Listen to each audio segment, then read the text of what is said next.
Last week on Gleeboot, Sylvester sang Nicki Minaj's super bass, writers started getting catfished, and they dedicated an entire week to famous feuds. And that's what you missed on Gleeboot. Gleeboot.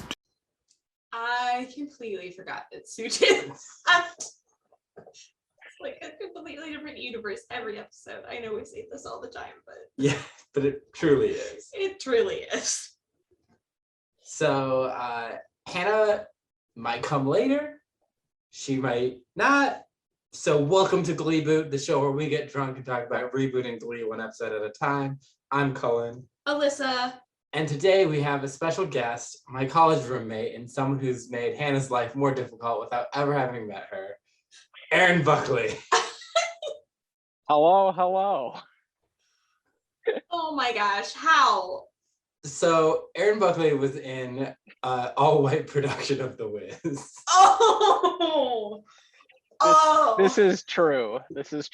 You were the Tin Man, right? So this was your inspiration. You were Cullen's inspiration? I apparently for something. So when we had to write scripts for Blackish, when this predominantly white class was asked to come up with script ideas for the show Blackish, I came up with the son Jr. was the only black kid in an all-white production of The Wiz. And Hannah was so offended that would even exist. And I was like, but it does.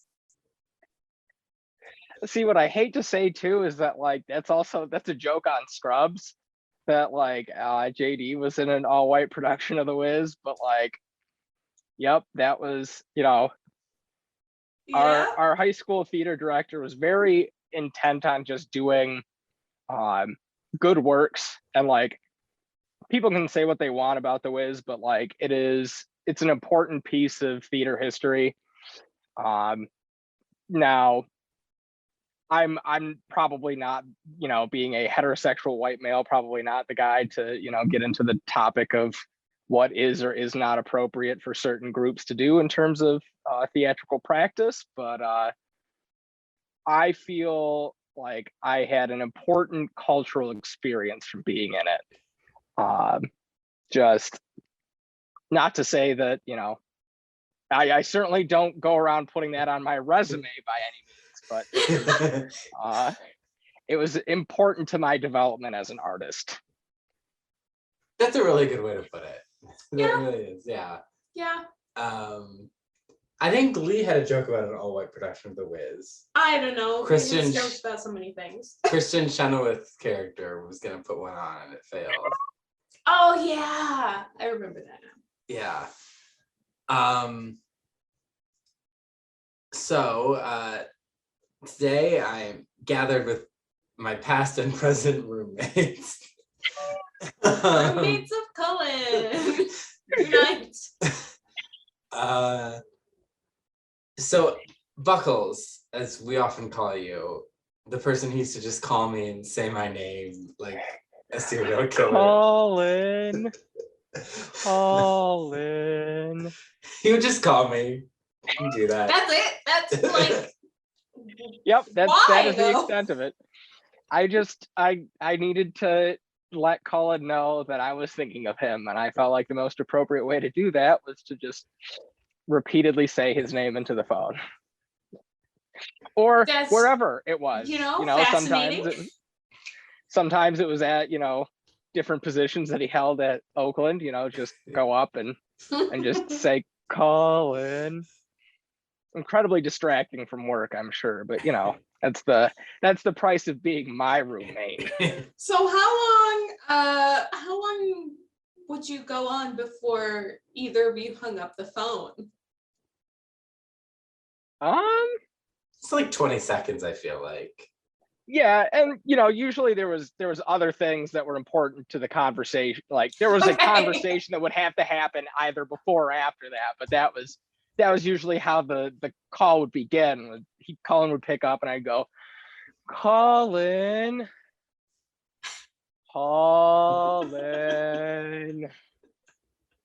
And I'm just imagining 3 to 5 minutes of just that. So the fact that an actual conversation went on is good. I'm sure that for Cullen it did feel like 3 to 5 years. Yeah, we were quite the odd couple. Aaron is very put together. I am not. He kept a small bottle of holy water. I'm Satan incarnate, What? But we were both redheads, so kindred spirits, I suppose. I suppose. So Aaron, what is your relationship with the show Glee? Okay, so I have watched like sparse episodes here and there of Glee. My parents watched it, and on the nights that I, didn't have rehearsal and stuff, obviously I kind of established a little bit of a theater background there, but like Glee was really interesting because I, in some ways, was living it. Cullen knows about all of the drama surrounding my high school theater and music program and stuff. And, but yeah, it's like just, I think we did a Glee arrangement of Somebody to Love in choir when I was in it, but like it was immensely popular with the middle class white girls at our school who desperately wanted to be Rachel Berry. Oh. That's so unfortunate. Oh. Like watching it now, I'm like, maybe not. Maybe they can try to be anyone else. Anyone. Well, and it, didn't help that our school that I went to was, pretty homogenously white and like lower middle class. So, you had plenty of girls that were, divas and some that wanted to, and I don't even know character names, so I'm not even gonna bother with that, but just were any of them even close to like being a Broadway star, or is that just like a dream that is, not gonna come true? We did have a number of very talented singers. We actually right now have, and like he wasn't involved in like when I talk about like the drama of our theater group, he was not anywhere near this. Matt Manuel is currently playing, I believe, David Ruffin on the Broadway production of Ain't Too Proud. Whoa. Yeah, so like he has made it. Very cool. A lot of, and like I got to work with him for I think 1 or 2 shows when I was in high school. He's just absolutely just a nice guy, incredibly talented and very hardworking. A lot of the people that like were in it for the duration that I was in it, kind of after that sort of like generation of people were also very talented, a number of very gifted singers and hardworking people and stuff. Some of it, it's like there's talent without training. Just kind of an issue of being a smaller, more rural county, is access to the kind of resources that you would need to be, Rachel Berry. Yeah. But yeah, back to the topic at hand, there's still, the ego, even if there wasn't the training. Yeah. Yep. Had a couple of those in my high school. Yeah. I'm sure that I probably added to that. I am by no means a talented singer. I know how to hold a tune, and if I needed to sing a harmony, I can, but that is about the I'm certainly not somebody that anybody wants to listen to sing. Yeah. Yeah, because you work at a performing arts center at a high school, right? That is correct. So another, like right up the road from where I grew up, their theater program is constantly growing. It's for the longest time, like they did a all school musical, like it's a 9 through 12 high school. So it's like anybody could be in the musical. And then they only did a senior fall play, which originally it was intended that they fundraised for the senior all night party by putting on that play. So it was always like very campy, corny, like poorly built sets and stuff. And then kind of the intent with that got away as the popularization of like parent booster programs grew. Like now there's like massive like fundraising and stuff by like a parent organization to make money for the senior play. So it's starting to transition to be more of a school play, and with hopes to be getting into a more regular, like 2 straight plays, 1 musical kind of consistent program there. And I think there's plenty of ground to do that. And, you know, a lot of the kids there are very, very kind and talented and with training too. So they'll be gearing up for a production of Les Mis sometime in I think mid to late February. But that's a heavy one for high school. Yeah, and like just to be clear, they are doing the school edition, which is very common for high schools if there's a school edition to do, which most of that is like some songs get shortened and there's some key adjustments just to better suit different voices and stuff. But our vocal director, who is also kind of the director of that program, is very, very confident that the kids will be able to pull it off. And we do have, it's a big year, like a lot of seniors this year that have been putting the work in for, you know, 4 years, but kind of just because of the pandemic, like, you know, 2.5 essentially, just because things were what they were. But like they're a good group of kids, and I'm sure they'll be very successful with it. So that's awesome. Good luck to them. Oh wait, no, break a leg. Yes, and we definitely don't need to mention the Scottish play, but that was absolutely not. I'll tell you a little story. This is just a little bit of a sidebar. We were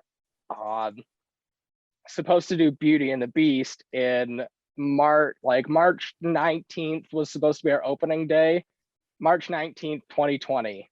So we were 1 week out. On March 13th, our governor shut everything down in the state. And then we were 1 week out from having had that musical in the books. And that set for that production sat on the stage that I manage for, I think it was it was 14 months, I think. Wait, like so you all were like ready to put it on, and then the week before it went on, everything shut down? Yes. Oh, yep. We were entering our last, we would have had Monday, Tuesday, Wednesday, and then Thursday would have performed, but like we shut down on that the Friday before that week, and it just, that's soul crushing. I remember in high school we used to call that Hell Week. Is that like synonymous in every single high school? Yes. Yeah. Yep. We were gearing up for Hell Week, and so Hell Week just became like a hell year and a half. So I had one of the in a different position I worked in, I did some set building for a production of Beauty and the Beast, and worked the house and stuff for that. So had done Beauty and the Beast in the last 2 years before that, did it then, and had to wait 14 months for it to be actually produced and done. Well, I say 14 months, but that was 14 months from when the set got built until when we tore it down. We had been in rehearsals for it months before that. And then after we did Beauty and the Beast, our junior high school program did Beauty and the Beast Junior. So I am done with Beauty and the Beast. It was a wonderful show. I never want to touch it again, ever again.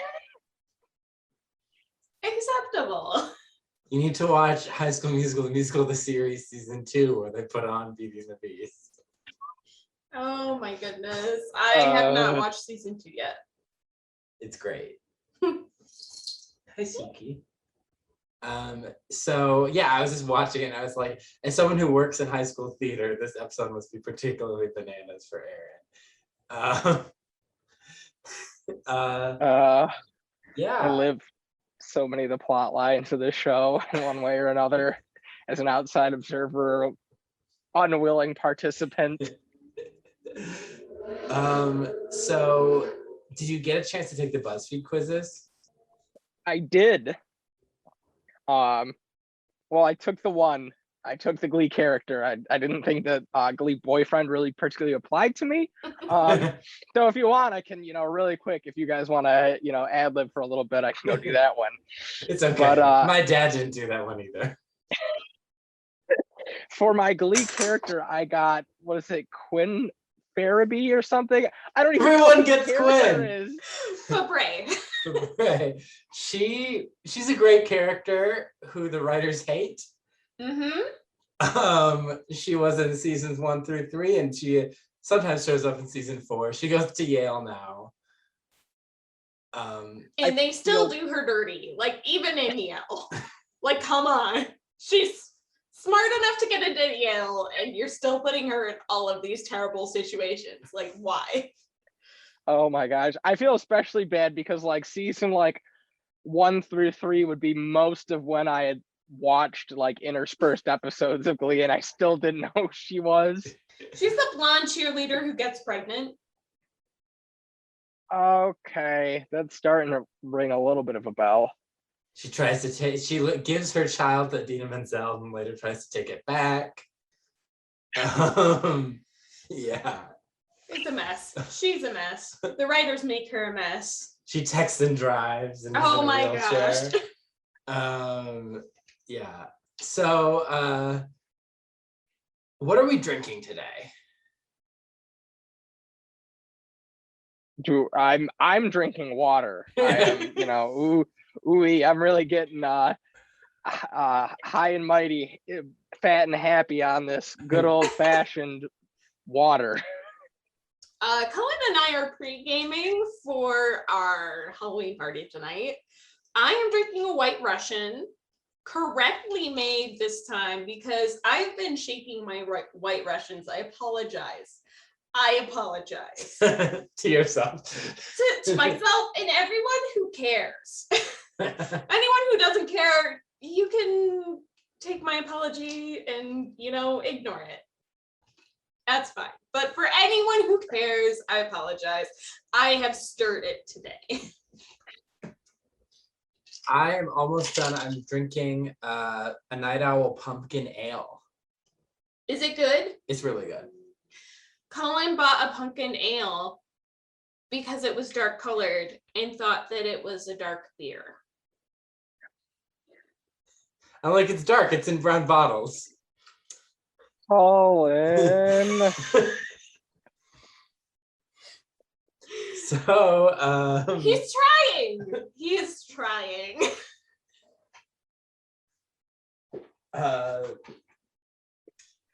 So today we are talking about what was honestly a pretty decent episode of Glee. Yeah, it's not bad. It was not bad. Yeah.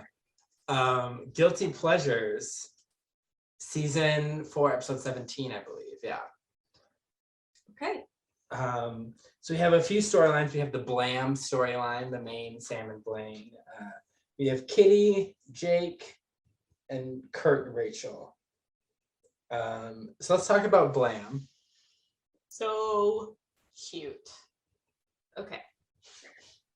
Yes. We will be sending out our season 4 ballot soon, which I made. And I did dedicated an entire question to the Blam ship. Really? Okay. Yes. Okay. Because they're the most interesting thing this whole season. I would agree with that. At least relationship-wise. Yeah. So Blaine is offering Sam $50. This gets into our question that we are often wondering, because in season 3, Sam's parents were in Kentucky and he moved and was going to be living with Finn. Where is Finn now? Where is Sam living? We don't know, but it's brought up that his family is struggling. So maybe the family moved back to Ohio. Who knows? We still don't get an answer. We Like, don't. this is just adding gasoline to the flame that we've already started. Yeah. And because Blaine saw Sam stealing pasta. And it turns out that Sam is stealing pasta for his macaroni art. Which is actually really good. It's really good macaroni art. Like, Sam could be an artist. Like, we've discussed before how he doesn't see value in anything that he does except for his body, and then he learns to value himself, but they never bring up the fact that he's an artist. Like, what? Like, he's really good at portraiture. Yeah, he is like Emma Stone in the cast of Duck Dynasty. And Kurt. And Blaine is like, the macaroni really captures him.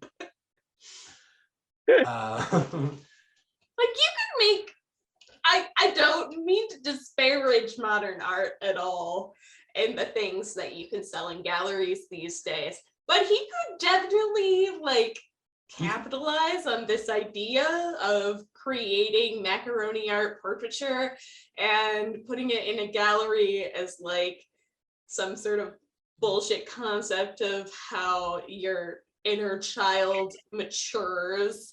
Like, oh, for real, people will eat that up. This just makes me think of our friend Katie, who's on the funeral episode. One time, she would always use me for her photography projects, and one time it was just like a picture of me sitting, and her teacher was like, yeah, homoeroticism is really in right now. Do you remember that? Oh God.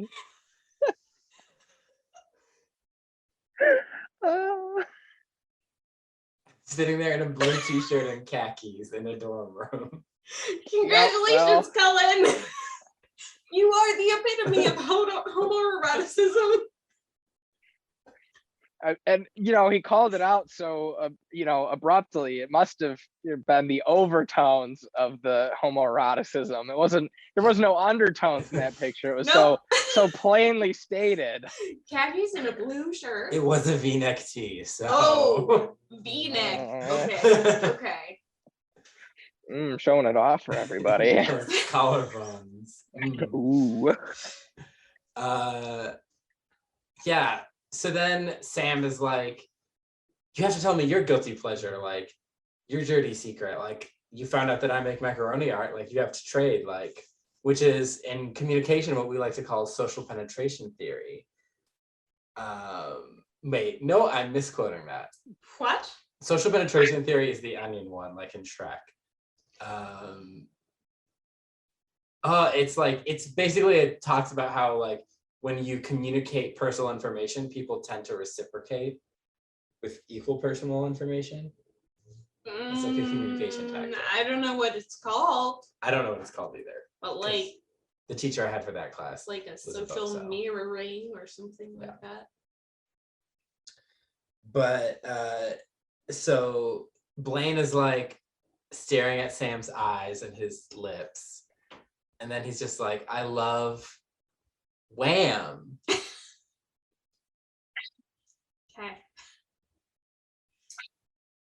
Yeah. So then Wham's not a bad band. I'm going to be honest, like all the people they talked about being guilty pleasures today, except for one, which I really hated, but the rest of them were just like, these aren't really guilty pleasures for me. It's hard to do that with music, I feel like. Unless you're talking about like Disney TV musical, Disney film musical numbers, like maybe those, but yeah, I feel like it's hard to really like nail down what would be guilty pleasures for some and not for others. Yeah. And they kind of discuss a little bit of like where that line is, but it kind of made it more muddy for me instead of less muddy. Just specifically the guilty pleasures. Yeah. So then Tina comes in and is like, hey, Mr. Shu is out with a cold this week, so don't bother coming to Glee Club. And in a line that must have been truly bizarre for Aaron, having not seen this scene. Buckles is like, are you gonna go straddle him and rub some ointment on his chest? I was like, Glee's already a ride, but this is far beyond what I was hoping for or expecting. So in the Diva episode, Blaine gets a cold and he falls asleep while helping Tina with her Diva project. So while she was confessing her feelings for him. So then she straddles him, slowly unbuttons his shirt, cries, and rubs Vapor Rub all over his chest. Yeah, Tina actually does that. It's a little bit scary. Like I'm getting Beautiful. misery vibes. Yeah. It's art. High art. It's what we expect from Glee. Nothing but the most cerebral and Top notch. Yes. So Tina is like, that was a phase. I'm like, a sexual assault phase? Yeah, but they're just like laughing about it. And then they're like, hey, we should have a Glee Club meeting and we're gonna do guilty pleasures, you know? And they're like, well, Mr. Shu's not here. And they're like, well, we need to focus on being a more cohesive team. And like, when we share a guilty pleasure with each other, me and Sam felt closer to each other. So we should all share our guilty pleasures and like do some team bonding, which Glee has had some stretches for like what they can like for lessons so badly that this isn't that bad of a stretch. I'm like, No, this it's is their not most that bad of a stretch. Although to be honest, I feel like guilty pleasures, that is a slippery slope there, because what if your guilty pleasure is like serial killing? Like that's a problem. People are gonna judge you, and this is supposed to be a judge-free zone. Yeah, but this honestly wasn't that much of a stretch. I was like, I could see an actual group doing this. In the Gleeboot, I want one of them to be a serial killer.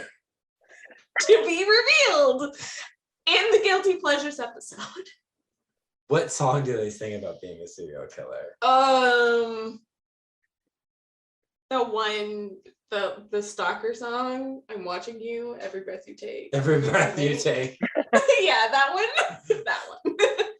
Oh gosh, I mean, the episode has creep in it already. I feel like you just repurposed that for that one. Yeah, true.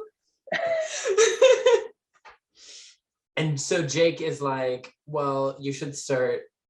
Oh, at first when they're like, what theme should it be? Brittany is like, please be songs about sweaters. But then Jake is like, well, you guys go first. So then they like unzip or rip off their hoodies and they're in matching shirts and they sing Wham's Wake Me Up Before You Go Go. Which is a bop. I don't know how that's like a guilty pleasure for anybody. I know, I don't understand. Wham just in general has a lot of bops. So I don't understand how they're a guilty pleasure. I don't know. I think they just went with it because it rhymes with Sam. Because Blaine was about to be like, I love Sam, but he's like, I love Wham. I did not catch that at all. Maybe if he was doing like a rhyming scheme and was like rhyming things, then I would have caught on. I love Spam. Yeah, so this was a great number. Like, I love the costumes. I love the energy. It felt like it was cut like a 80s music video. Like, yeah. Though later Sam says, I put on the Wham. So like Glee has a thing where they're like, this is a kind of they're not always clear about what is diegetic and what is not diegetic. Accurate. And you get the vibe that they're singing in the choir room, but they're also having this fantasy where they're in these costumes. But then later Sam is like, I put on the short shorts for Wham. So then that means they started singing in the choir room, changed into costumes, and then sang it in the auditorium. Can we not dissect that one? I think they just made a mistake. Let me say, as an Oh, auditorium no. manager, I would love it if just like every week a group of kids just came to me in the middle of the day and was like, hey, we're just gonna like put on a bunch of 80s clothes and like rock out. Could you like do some lights and stuff for us? I would be thrilled with that. I no like other work to do or anything. I'd be like, yeah, I'm gonna drop everything. You can wake me up before you go. So yeah, so they do Looking Before You Go, and then later Sam and Blaine are in the locker room. Sam's like, put some pants on, I need to talk to you. And Is that like a normal thing to say to someone in the locker room? Asking I would talk to someone if like you're in the process of changing, like, because I feel like old men just walk around naked, but like people That's the same for women. Old women walk around Yeah. naked in locker rooms too. But like usually you're in the process of changing, and if you're like at the gym with someone, you're talking to them as you change. Yeah, I've never been to the gym and been like, put your clothes on, I need to talk to you. It's mostly just we're putting clothes on at the same time and talking at the same time. My experience is that anybody that's talking to you in a locker room does not care whether or not you have clothes on. Though I also find it odd that apparently, you know, usually me personally, I lead with the pants. Like the pants are the first thing on. Like I'm not like standing fully dressed except for my pants. Like, so That is I a have good some issues point. with that. He was in like an undershirt, so maybe he put on I his don't know. underlayer. I mean, like, yes, the underwear goes on first, obviously, but like for me, the order is like underwear, pants, and then everything else. Because it's like nobody wants to see that. Nobody. Like, Nobody wants you so Winnie let's the just Poohing. Yeah. exactly.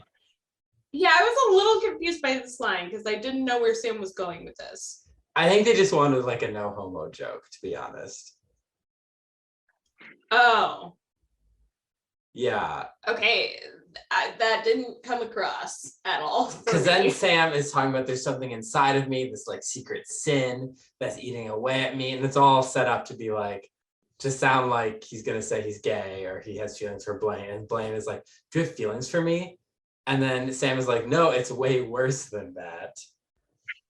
And then he's like, I'm a fan of Barry Manilow. I'm a Fanilow.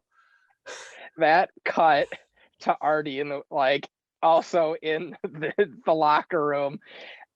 That's one of the how I knew I had seen parts of this episode before, because I remembered that, because it is a beautiful shot of just like, yeah, I here I am on a podcast, you know, doing a thing rather than describing it, but just like the side eye of just hearing like, Barry Manilow is just.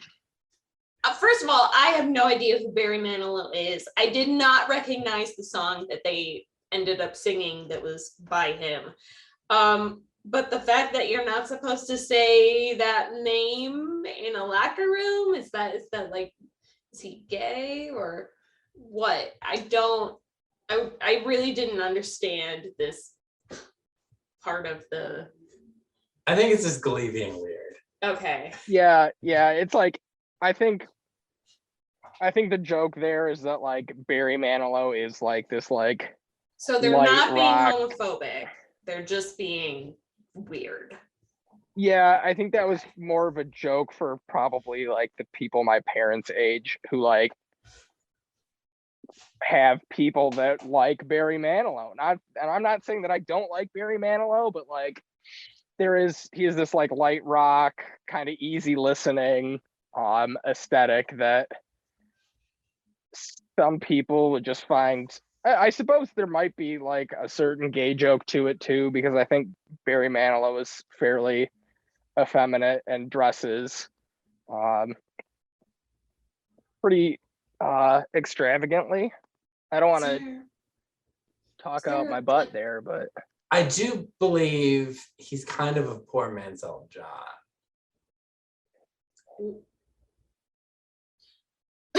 That's kind of mean to say, I guess. Oh my gosh.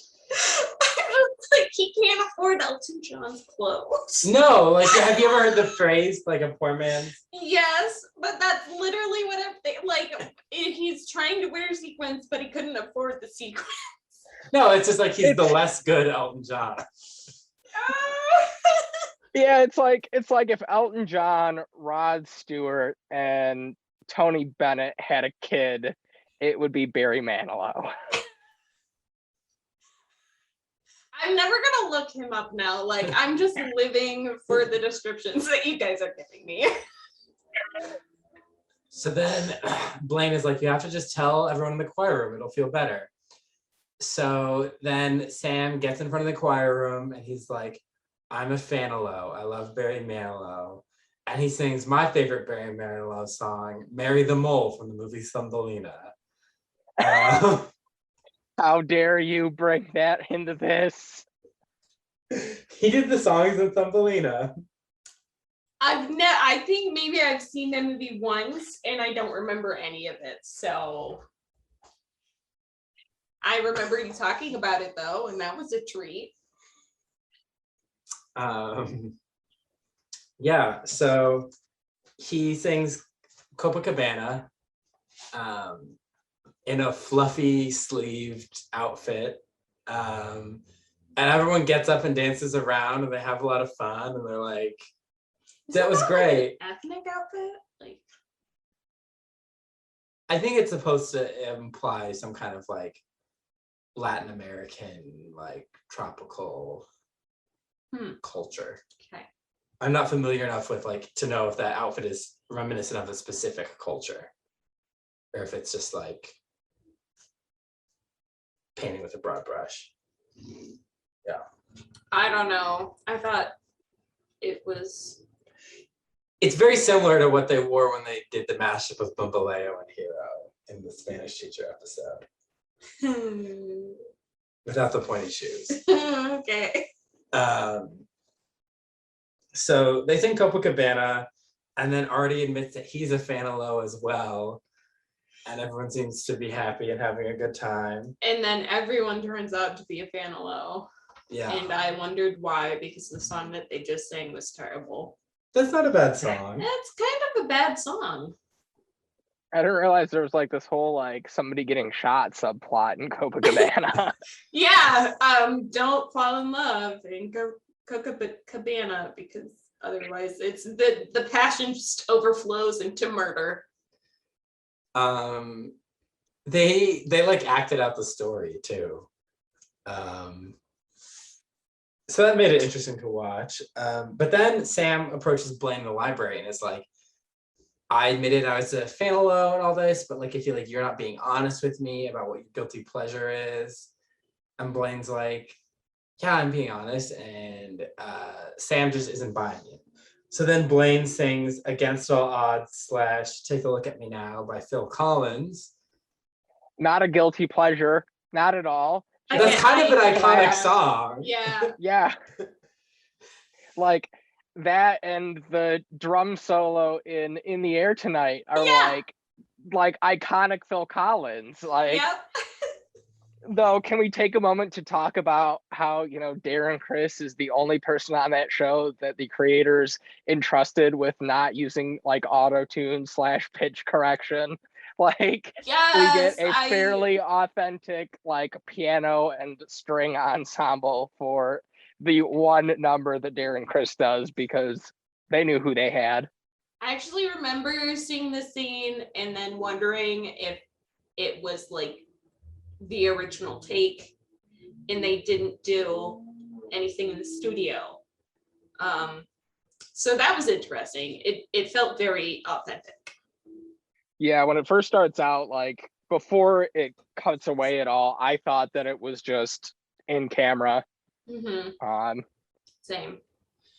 Glee is always really bad whenever the group sings in a lot of songs. Like that's when it sounds the most fake. Like when they were singing Copacabana and the group started singing, it did not sound like those actors got together in the studio and sang it. It sounded like they had just a generic chorus that they hired that just sang that. Yep. Mhm. And like that's always been my biggest issue with Glee is like you've got all these incredibly talented people that can hold down their own numbers without without the overproduction of everything, and they just continued to do it. Yeah. Yeah. And let's be real, the lip syncing really is not like 10 out of 10. Yeah, We're it's not never there. Not there. great.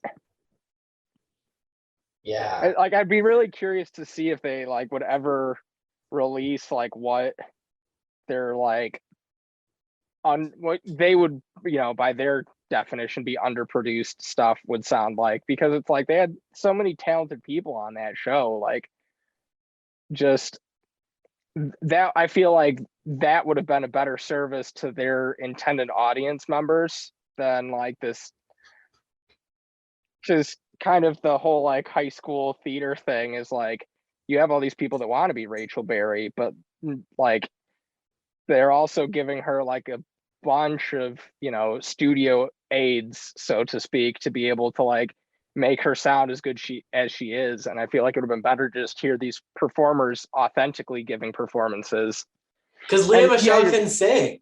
Yeah. exactly. And like yes, obviously, when you're doing these like single camera, multi-take, like cut up dance numbers, you're going to have to go over it in the studio because just the sound of the room is going to be too loud and like poor acoustics and stuff. But like even that with their authentic voices would be better, I think, culturally, I suppose, than Mhm. the overproduced kind of crap that they so often give us.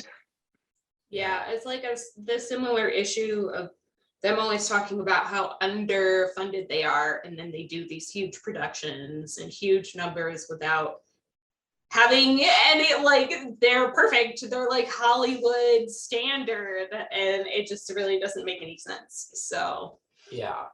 And they never rehearse. Yeah. Yeah, because we saw Court Overstreet, we saw Sam live, and he can sing.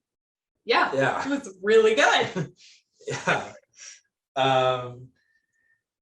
So Blaine is singing the song, he keeps looking at Sam, and everyone seems to kind of notice. So then Tina is like, so who are you singing that song for, Blaine? And because Tina's a little shit stirrer. I would like to say I can't believe the name of this podcast isn't Fondue for Two. Just and then Blaine is like, oh, it's about Kurt. Like the breakup wound is still pretty fresh. Obviously about Kurt. And Sam doesn't look like he's buying it. So then Blaine is preparing for another Phil Collins song. And Sam comes in and is all like, hey, you need to be more honest with me. And Blaine is like, wait, I can't remember. Does Sam say, I know you have feelings for me, or does Blaine confess his feelings? Oh no, Sam is like, yeah, I know your guilty pleasure is me. Yeah, exactly, yeah. And Blaine is just like, I didn't want it to jeopardize our friendship. And Sam is like, I'm honestly flattered. Like, I'm an attractive guy, so if you weren't into me, I'd be kind of offended. Sam is the best. I love Sam. He's such a great Glee boyfriend. He's my Glee boyfriend. Well, it's just, again, how we So always, chill. Sam and Finn are always compared. When Kurt was into Finn, Kurt like freaked out, or Finn like freaked out. Albeit Kurt was a lot more creepy about it. Oh, yeah? Yeah. Blaine is being a lot more like normal and respectful about his crush. But Sam is just more confident in who he is. So he's just like, no, I'm flattered. And like, of course we're still friends and I still value your friendship. And so let's hug it out. And so they hug.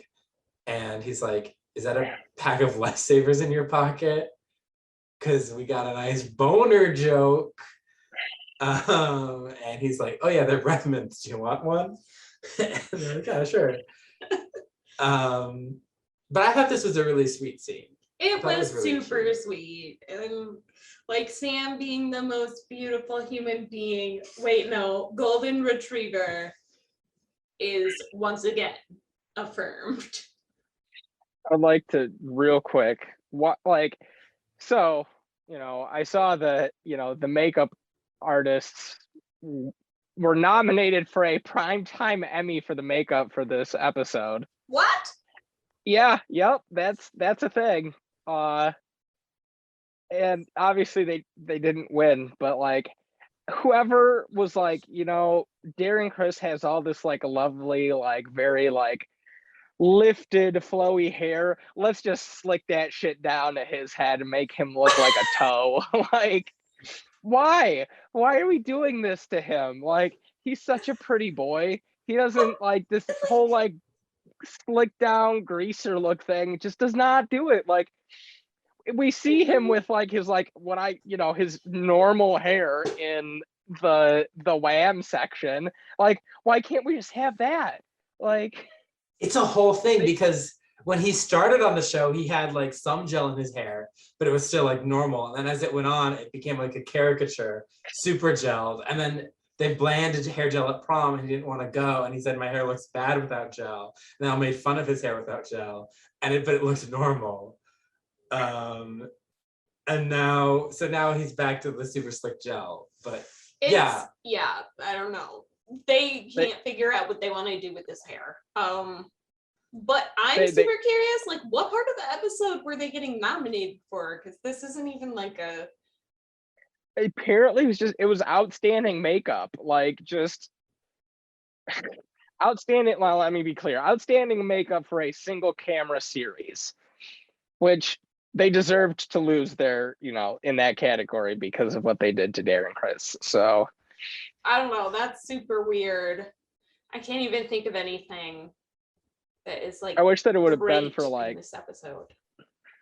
I wish it had been for like set dressings and stuff, because whoever did that macaroni art, really, they deserve some recognition. Yeah. Right? Yeah, exactly. So does that cover Sam and Blaine? Yeah. That was like the main storyline, kind of my favorite storyline of the episode. But we also get super cute. Yeah, we get this interesting storyline with the terrorist and threat to my national security and America's national security, Kitty. So Brittany comes up to Kitty and is like, hey, everyone hates you. You're a huge bitch. Nobody likes you. And Kitty's like, okay. And she's like, you told Marley she was fat. So if someone is finally calling her out for giving Marley an eating disorder. Yeah, how many episodes later? Like 10, I feel like. Yeah. And yeah, nobody likes you. And she's like, but we're both, Kitty's like, my pastor says that even Jesus took baby steps. And she's like, do you go to the Church of Satan? Because you suck. And she's like, blondes have magical powers. Like, it was like the ability to turn Swedish. I must have blocked this conversation out because I don't remember any of these lines. Yeah, and she's like, but you should use your blonde powers for good, and you need to give back. So I have an idea. So then it's fondue for two. Yes. She's the best part of this episode. She's on Brittany's show, and Kitty, she's like, the girl with the weird lizard ears that everyone hates, Kitty. And I definitely was looking at her ears and they look normal to me. So it's just because her hair is pulled back so tight. It makes her ears stand out. I didn't even notice that at all. And she's like, first, that cat is gonna die, and that fondue smells like hot acrid barf. And she's like, let's talk about our guilty pleasures. You're McKinley High's biggest bitch. maybe you should humanize yourself. And Kitty's like, but everyone keeps telling me their secrets, so I must be doing something right. And I'm like, Marley keeps telling you their secrets because she is a naive Disney character. No one else trusts Kitty. I mean, I'm sure there are some people that they're just not on On the main camera. cast. Yeah. So she's like, they start talking about their guilty pleasure. She like, Lord Tubington's guilty pleasure is Scientology. And they have him reading a Scientology book. And they talk about like how they love all the Bring It Ons, and Kitty likes farting around old people and making them think they did it. Which Brittany also does, apparently. Yeah. And eventually they get to Bring It On that Kitty's like, there's no way you like that. That was that bad. It took me about 3 titles in to realize they were talking about the movie series. It's like, what are they talking about? And then Kitty is like, I can't list my guilty pleasure. Like, I'm too ashamed. And Tina is watching and she's like, come on. And she's like, Brittany's like, we're on the internet. It's a safe space. I think that was my favorite joke of the episode. And she's like, you can whisper it to me. But then Kitty and Brittany are walking into school and Marley, Unique, and Tina come up and they're like, we are loyal fans of Fondue for Two and we demand to know what your guilty pleasure is. And Brittany just outs her. She's like, it was the Spice Girls. They're like, oh, we love the Spice Girls. We watched the Spice Girls movie on repeat. No, you're skipping over the absolute, like, out of my hearing range screaming that they all do. Yes. Like the excited fangirl screaming. Yeah, that. I was not very happy.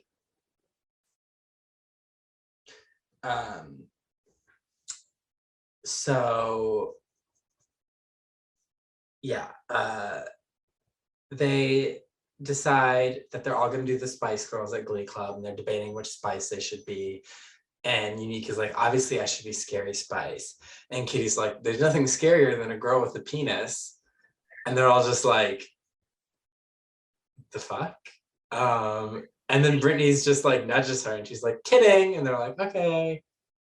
That was a weird moment. Because they had finally like bonded over something and then she ruined it. And it was just super awkward. So then they're having a meeting and they're discussing which Spice Girl they should all be. And how many Spice Girls are there? I don't even know the Spice Girls. There's 5, right? I don't know. How many I think they had. Yeah, there's 5. Sporty Spice, Ginger Spice, Posh Spice, Baby Spice, Scary Spice. That's so weird. I feel like this whole plot line was just so that they could perform Wannabe. Yeah. like other things that happen in this episode, I feel like motivate the song choice, and I feel like this one, the song choice motivated the plot. That happens a lot on Glee. Yeah. And like I knew the song, but I didn't know that it was a Spice Girls song. Well, it's like an iconic song. I mean, it is Yeah. featured in Disney's Chicken Little. Okay. Quality film. But yeah, it's like a very well-known song. So when they're like, it's a guilty pleasure, I'm like, sure. But they're like debating, and Brittany's like, you shouldn't be Scary Spice. I think it's racist that there's only one Black Spice. But she calls her Mercedes, the other Black character. So there were so many jokes in this episode that really just they landed so well. Yeah, tripping over their own feet, face planting, all the good lands. So they're discussing which Spice Girl they should be, and then Tina comes in and they're like, you should be Scary Spice. And she's like, the Black one? That doesn't make any sense. And then she's like, I'm too upset. I just heard the most awful thing. And so we'll get to that storyline later. But they sing Wannabe. It's a good cover. I mean, it's a standard pop song, and Glee does those pretty well typically. Yep. They dance around. Ryder's super into it, which it makes more sense if a character like Ryder saying "wannabe" is his guilty pleasure, but a bunch of women saying that Spice Girls is their guilty pleasure doesn't entirely make sense to me. Yeah, I didn't think any of the guilty pleasures really made sense. But like, again, it's such a hard thing to do with music. Yeah. And then Artie is like checking Kitty out, and he's like, "Kitty, you've never been so," and she's like, "So what?" And he's like, "So happy to be part of the group." Which is actually a true statement, but you know that's not what he was gonna say. There's also a really beautiful shot of like whoever the drummer is in that scene just looking like he wants to die. I remember that. Yeah. Just there's the part of me that hopes that was just like the actor on set just being like, gosh, I really hate this so much, and someone behind the camera being like, this is perfect, this is exactly the attitude we want. But just like the fact that it made it in, really it added to it for me. It also looked like he was using like toy drumsticks too, which was really sold it for me. Like it looks like he's using like plastic like children's drumsticks, which that really scratches my itch. It was a great shot. Yeah. Yeah. I wasn't sure, like he looks really upset. And I'm like, why does he just not want to be there, or is it specifically supposed to be because they're singing a Spice Girl song? I think it's because it's a Spice Girl song. Gotcha. So then let's talk about the Jake storyline. This is interesting. So they're like, please don't tell me you're going to do a Chris Brown song. And he's like, I don't like Chris Brown. I don't think he's a role model, but he's a guilty pleasure. And they're like, he batters women. He abused Rihanna. He has a tattoo of a battered woman on him. He, as Brittany says, he attacked a window on Good Morning America.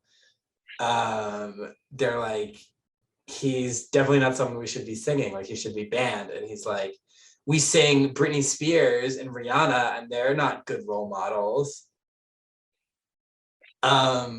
Which, this is actually a debate among Christians, but I'm not going to talk about that. But I do believe there's some acts of evil that are worse than others. And maybe being an irresponsible person or being an addict, in my mind, is a little different than being physically violent and abusive to someone. Yeah. This is a topic of conversation in like classical music regarding a number of German composers that were alive during Nazi Germany, which yet again, 20-something heterosexual white male, not exactly the most qualified to talk about this. Also, WASP, white Anglo-Saxon Protestant. But like, surprisingly, I mean, like, not surprising because Glee really thought that it was on the cutting edge of defining culture, but like there is a interesting discussion about whether you can separate the artist from the art or not. Yeah, And it was really interesting for me because I was just thinking about like when I was watching the episode, I was thinking about when cancel culture was becoming more mainstream, and I'm pretty sure it was right around this episode, because otherwise they wouldn't have touched this with a 10-foot pole. Yeah. So then, like, he and Marley have a discussion. He's like, what does it matter what two high school kids think? And she's like, every ocean starts with a drop of water. I sound like my grandma. So then he decides to sing Bobby Brown, My Prerogative. And then they're still upset with him. And then Tina is dressed up as the Vicky the Robot Girl from Small Wonder. I have no idea. And I don't know. Kitty is like, I need to talk to some normal people. I'm so sick of these guilty pleasures. And Tina's like chasing her around as the robot, and then they're like, Jake is like, I didn't know about Bobby Brown and Whitney Houston and him getting her addicted to crack. And they're like, but you knew who Vicky from Small Wonder is? And I'm like, that's a fair point. But I do find this storyline very interesting because both kind of vilified artists are Black men, and it is a Black male character singing them. But the criticisms of these artists are valid, but no one it's not like we have Ryder wanting to sing Eminem and people are like, well, he sings about hitting women. It's very interesting to me that it's only Black men being vilified, even though these are two people who've done bad things. Yeah. But also, this is sort of a different point that I kind of understand the Chris Brown story more. I'm going to be super honest. I am completely out of the loop when it comes to anything like that was in the news or that have to do with individual people and celebrities making bad decisions or being terrible people to their husbands or their wives or anything. I don't know. I'm just out of the loop. And with the Chris Brown, obviously he knew who that was and what he had done. And with the Bobby Brown, they were still angry with him, even though he didn't know, but there was no intention to educate him in artists that he should be aware of. So I don't know. It felt like, I don't know. It felt to me like this episode was trying to do something good, but not for the right reasons. Does that make sense? Trying to jump on the cancel culture train because it was popular at the time, but not really exploring the real reasons behind why that's important.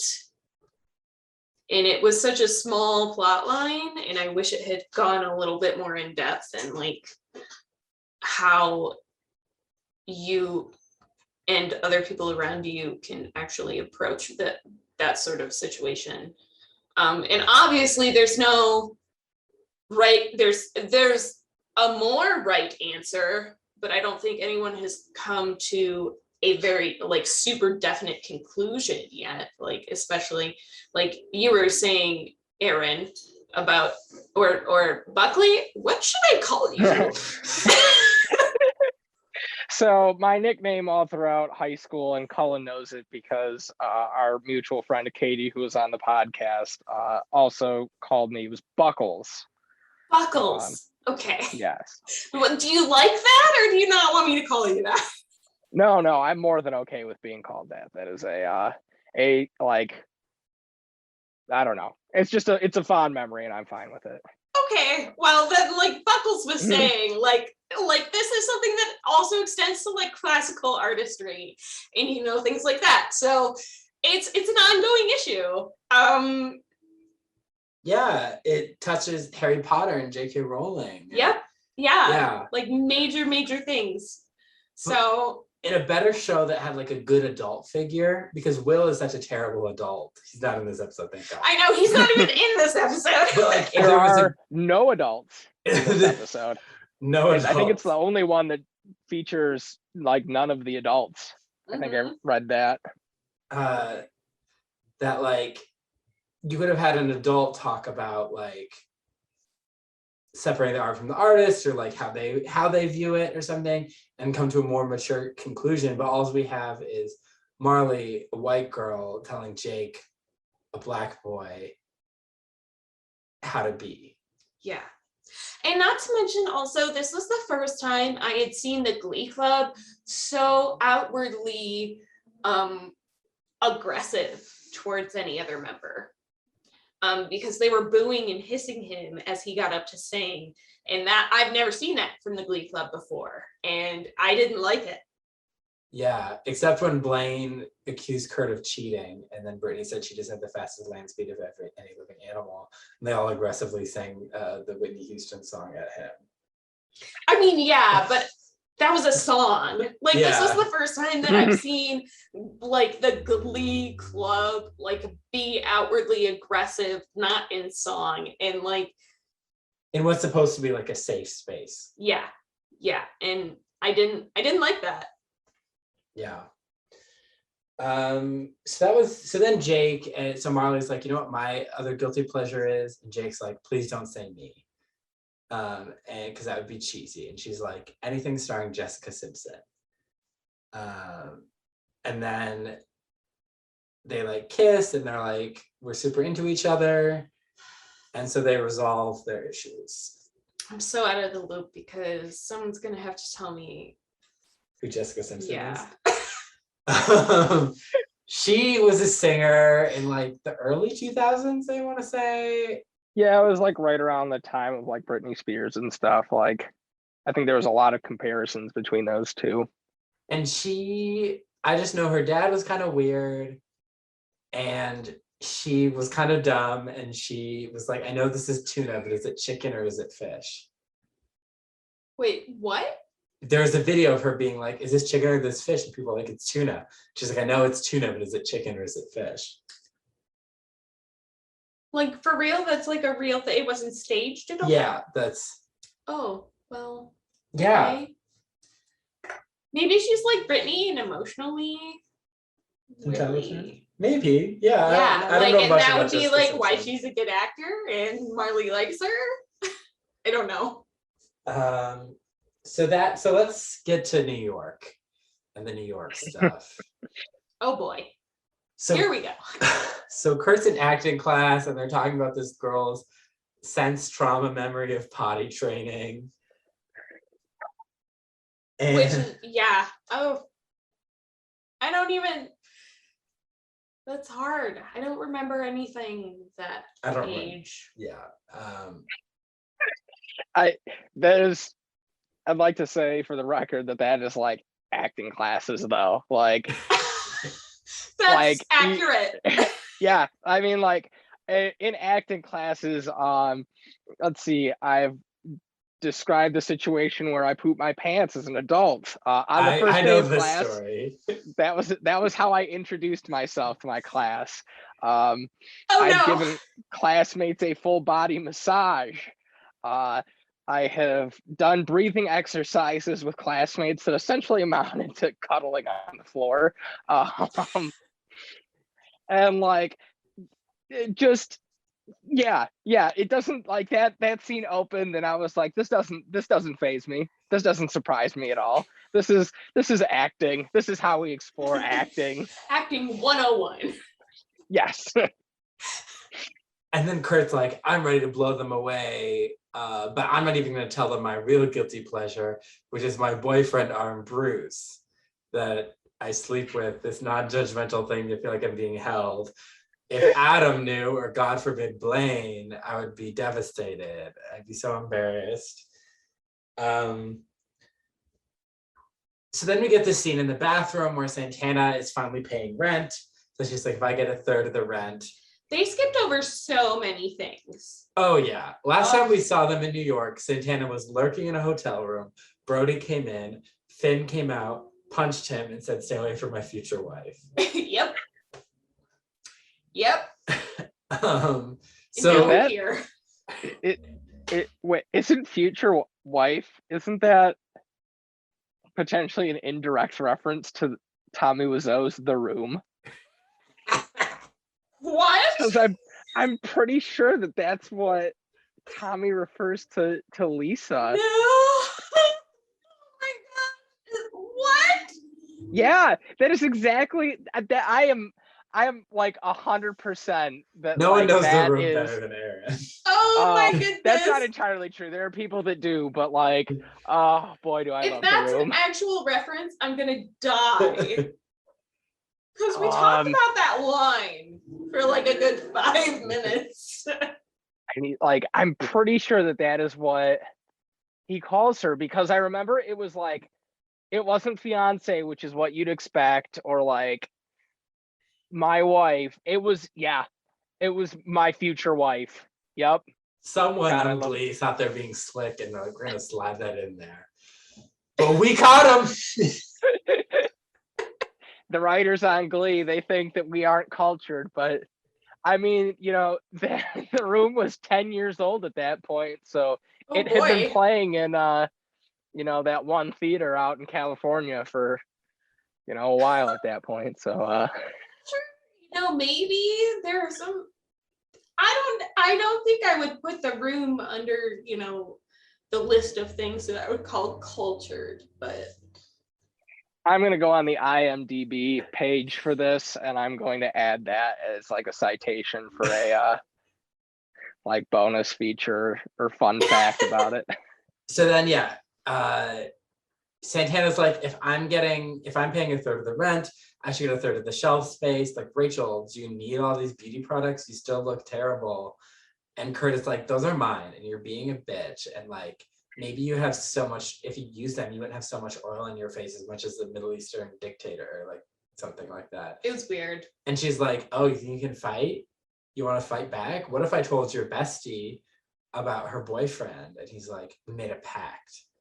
And she's like, I could break it. And then Rachel comes out of the shower and Santana's like, ooh la la, Rachel's burying a towel. Hard to believe Brody gave that up. And she's like, I'm still sensitive about it. He just left without saying anything.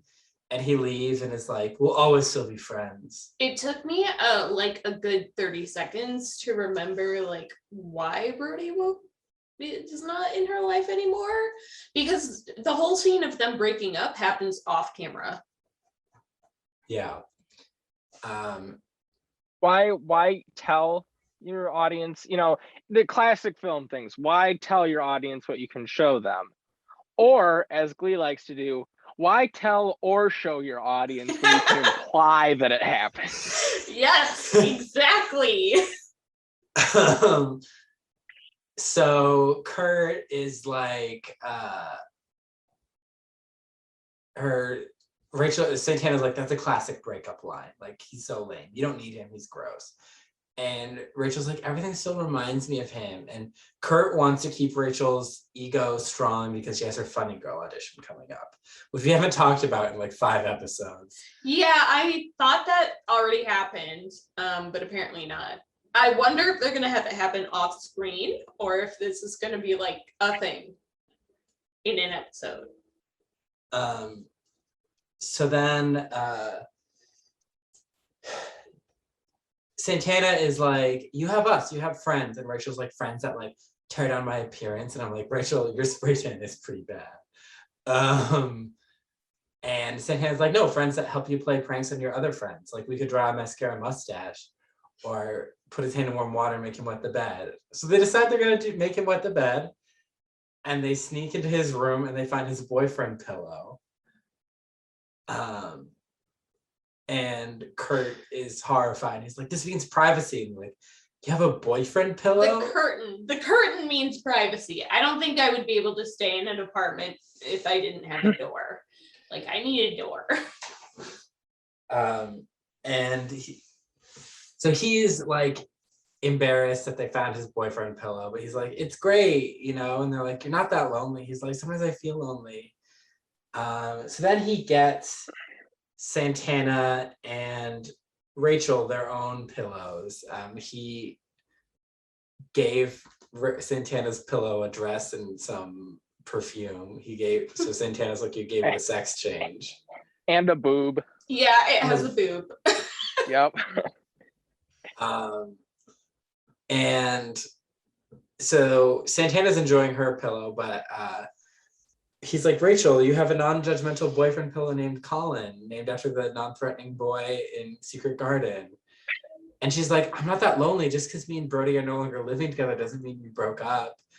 Which is like, what? Okay. And Santana's like, Rachel, you don't need him. He was a gigolo.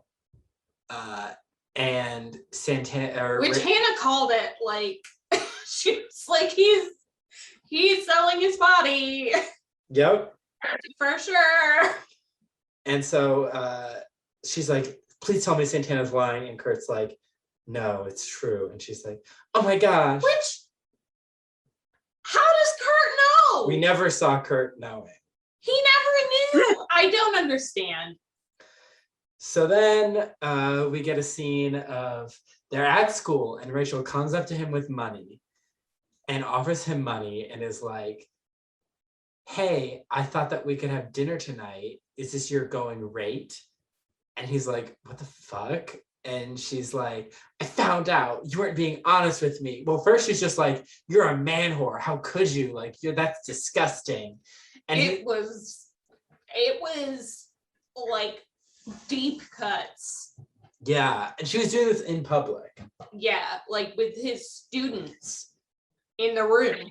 That's so shitty. And he's like, not all of us have doting daddies to pay our bills. And I'm like, fair, like he's just trying to make money. Mm-hmm. But then she points out the real problem, which, why didn't you tell me?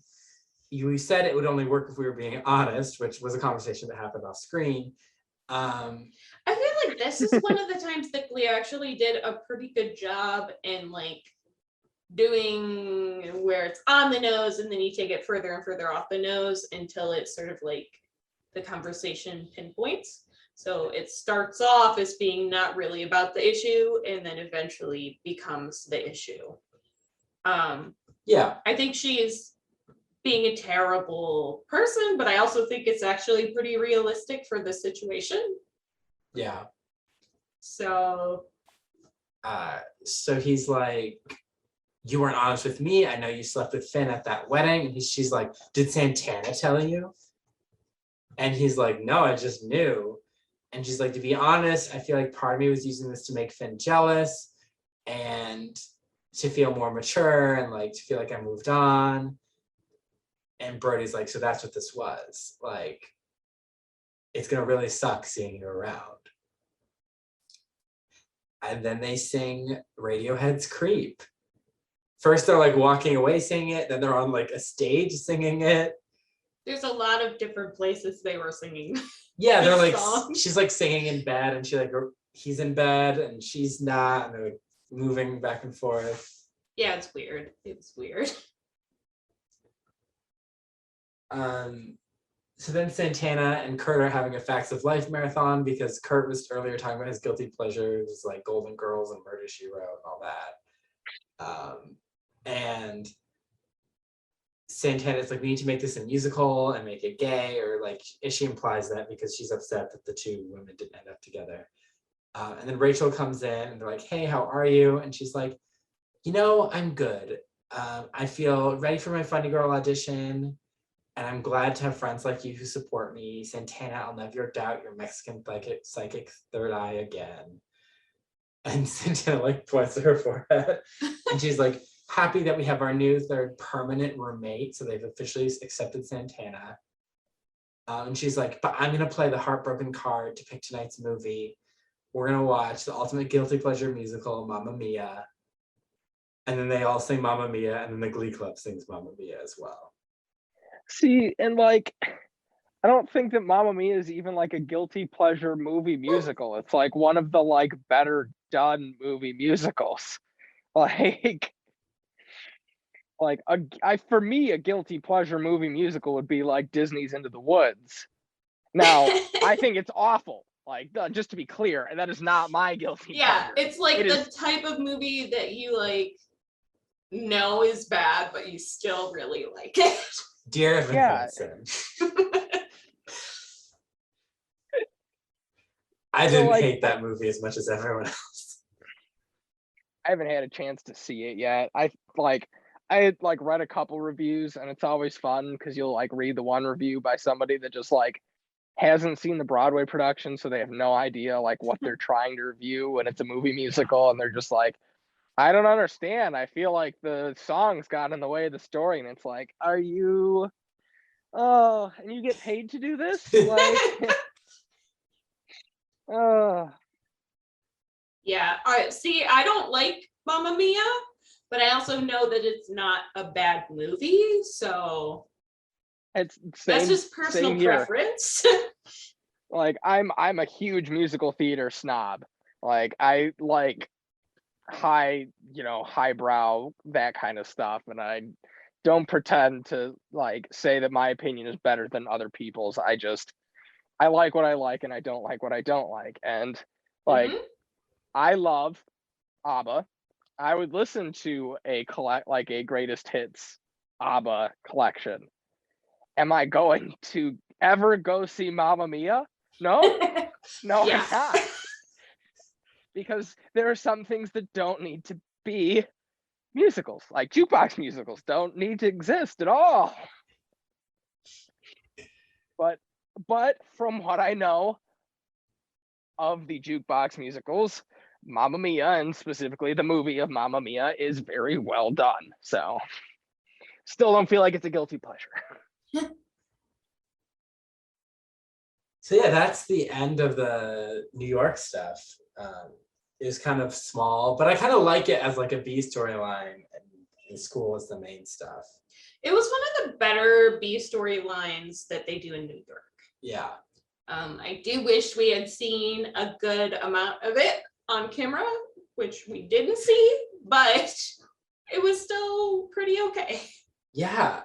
So that leads us into Tina time. Now, Tina actually talked a lot, but I didn't count. She had 17 lines. 17. That's pretty good. Yeah, she's doing pretty well this season. Mm-hmm. She got a whole new character, and that character gets lines. Yeah. They had to make her like bitchier so that she could have more lines. I don't know. I don't get it, but okay. So let's talk MVPs and LVPs. Aaron, who is your least favorite character this episode?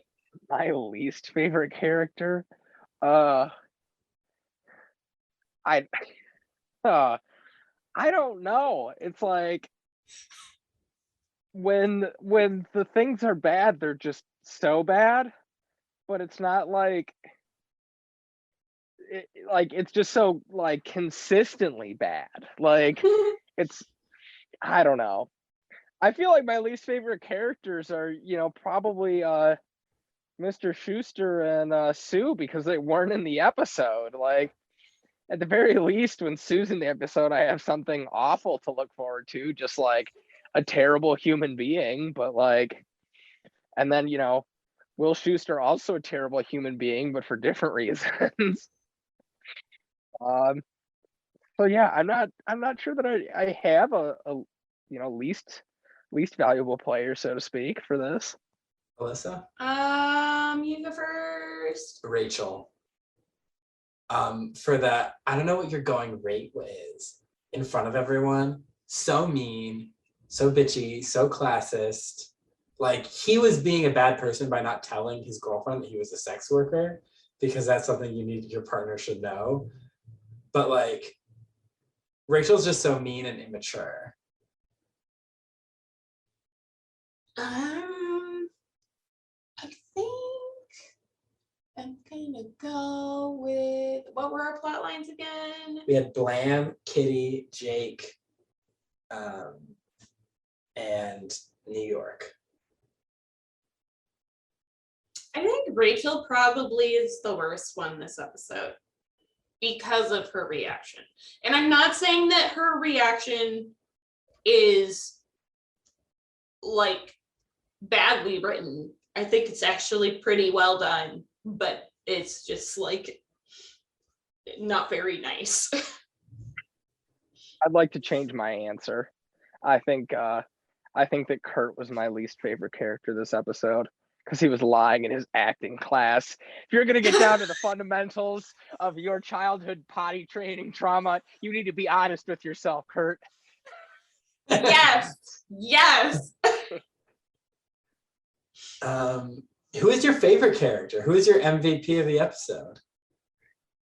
Oh, for me, it's always Darren Criss. Like, just when he got introduced as a character on that show, I had seen him in like the Harry Potter musical series, and like, you know, knowing that he went to U of M and stuff, always has felt like kind of a homegrown boy, so to speak, for, you know, the greater Metro Detroit area. And so, and then also just kind of, I said it earlier, it's like the fact that he's like the one character in the show that ever gets to do anything that they don't immediately overproduce with auto-tune, pitch correction, and such. Nice. Yeah. I'm going with Sam because of all the reasons I already said. He's just, he takes the crush amazingly well, and I think it was like almost like the icing on the cake that he knew that Blaine was crushing on him for like a year, and it didn't change the way they interacted at all. I'm gonna go with just Blam as a unit. Blam and Sam. I can't pick them. Okay. They both were really fun this episode, like interesting characters. They had fun, they were goofy, they were like better at running the club than Mr. Schuster. They moved the stories along, and I liked their scenes together. They're really sweet. And Sam was really sweet, but you could also really connect with Blaine and how he was feeling. So they were characters you could root for, which is so rare on Glee.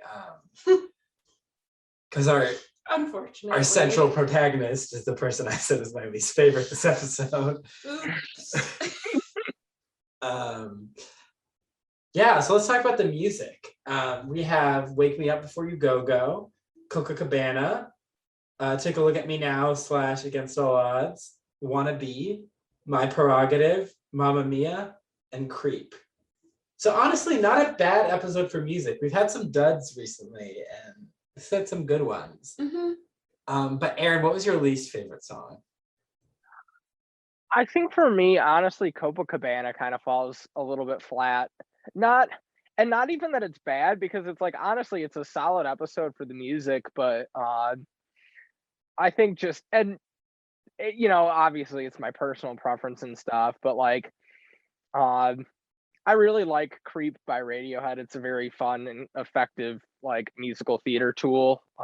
Just like it's a good song for like solo auditions and stuff. So I've always really liked it. And I thought that the, you know, the dancing in My Prerogative was pretty fun. But it's just, we get the like all the things that drive me nuts about Glee, which is like all the like million cuts throughout the number to hide that we don't really know the choreography. We're just doing it in like 8-bar counts to get through it. And then the super overproduced sound that we get from, it's just like, it sounds like if you were able to have like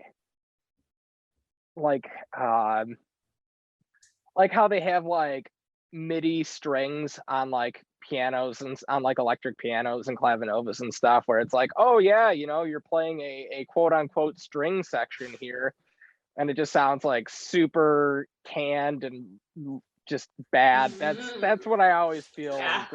They're big ensemble numbers like that. So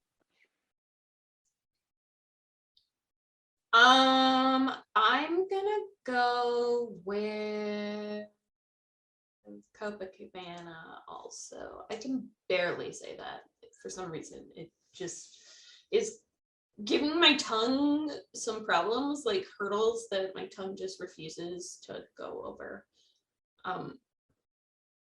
So number 1, because I can't pronounce it, and number 2 is because I just, you know, it's kind of boring.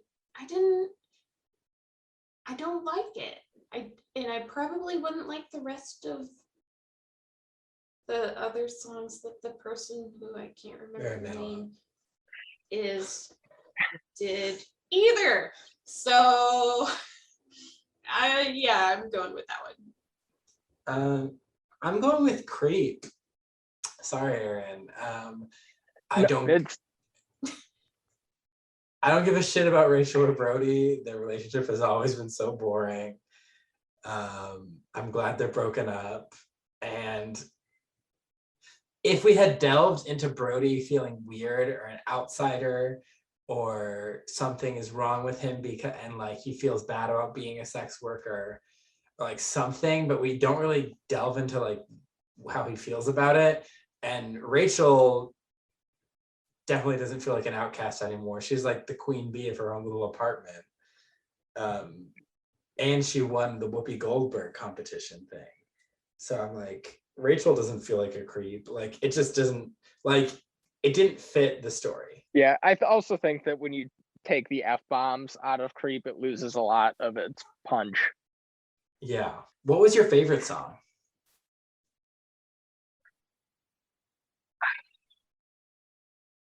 Honestly, I think Wake Me Up Before You Go Go. Like, I know that I've been, going off about Dear and Chris and, Against All Odds, Take a Look at Me Now. But I think that Against All Odds, Dear and Chris gives a really solid performance in that. There's just something about Phil Collins's delivery on that song that I think is hard to, often imitated, never replicated. But just like, and they do it really well in Mamma Mia too, where just like the style of filming and just a lot of the video effects that they added into that to make it feel like that it was being performed in the time period that it was written really, really sold it for me. And just like I said, it's a bop. So Yeah. I'm also going with Wake Me Up Before You Go Go. It is a bop. It's fun to sing along to. It was high energy. I don't really think that any of the other songs, except maybe Creep, I kind of liked Creep, but it was weird. It was a weird song for that situation. So definitely Wake Me Up Before You Go Go. Yeah, I mean, I liked a lot of the songs. Like I was okay with Copacabana and My Prerogative. Like I liked the dancing in My Prerogative. And I liked Wannabe and Mamma Mia and Take a Look at Me Now. But my favorite was definitely Wake Me Up Before You Go Go. It was like the dancing, the energy, the cast felt like very unified. And it was like, this is Glee at its best, like doing something fun and silly and unrealistic and just taking us along for the ride. Which overall, I feel like this episode was kind of Glee at its best in that it was just kind of fun. And sometimes Glee, some episodes can be really dull or they can be really awkward and painful. And this was just fun. Mm-hmm. Yeah. So that brings us to the end of the episode. Erin, do you have any social medias you'd like to plug? I don't personally. I'm a bit of a dud on social media. I suppose just in the interest of trying to plug colleagues' work and stuff. Go see Ain't Too Proud on Broadway. Just Broadway shows obviously incredibly talented individuals, but just getting to see, for me personally, supporting someone that I went to high school with is a really cool opportunity. But go support your local theater groups. Been hit really hard because of the pandemic, and even coming back from that, there are gonna be fewer opportunities and stuff for them to do that kind of thing. So you can follow Gleeboot at Gleeboot Pod on Instagram and Twitter and the TikTok. And you can follow us at gleebootpod.tumblr.com on Tumblr. And you can follow me on Instagram at no, wrong. Don't. A.m.SWEARINGEN. Well, it's been a while since I messed up my own Instagram. I suppose if you want to message me on AIM, then you or AOL, sorry. Gosh, here I am and I'm bungling it. I meant AOL. So yeah, thank you for tuning in to Guilty Pleasures. Buckles, thank you so much for coming on. We hope you had fun. Of course.